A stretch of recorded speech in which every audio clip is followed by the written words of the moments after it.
Earlier this week, we learned that Scott Disick was recently hospitalized and placed on 5,150 psychiatric hold after exhibiting behavior that led authorities to believe he may be a danger to himself or others.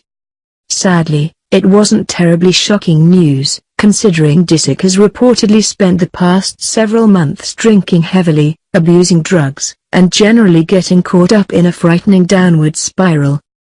What is surprising is the fact that just weeks after being released from the hospital, Disick is still drinking and partying, despite the fact that he won't be permitted to see his kids until he sobers up. And what might be even more shocking than that is the fact that Kim Kardashian has apparently been spending time with Kourtney's troubled ex. To be clear, no one is implying that there's anything romantic going on between Kim and Scott. We're pretty sure that it would never happen, but on the other hand, it would probably translate to huge ratings, and you can never overestimate the power of a suggestion from Kris Jenner. Anyway, the fact that Kim met up with Scott in New York last night is unusual for two reasons. 1. We had no idea that Kim is now the mother of dragons. She looks like she has dinner reservations at 8 and needs to ride Drogon into battle at 10. 2. Kourtney isn't even on speaking terms with Scott, but Kim is meeting him for dinner?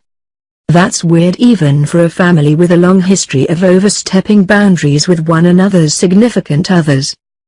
Of course, it's times like this that it's important to remember the Kardashians are the custodians of a lucrative media empire first, and a family second.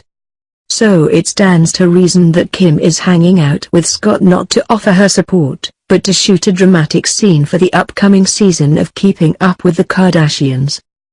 Kris is absolutely going to use this for next season, a source tells Radar Online. Kris pretty much owns him. Without the show and the drama, Scott would not be able to live like such a baller. We get the point of that statement, but we'd probably replace the term baller with emotionally stunted addict on a suicide bender that's unfortunately being enabled by his pseudo-in-laws. We suppose that would have made for a more awkward and depressing sentence. Watch Keeping Up with the Kardashians online to relive the rocky road that brought Scott to where he is today.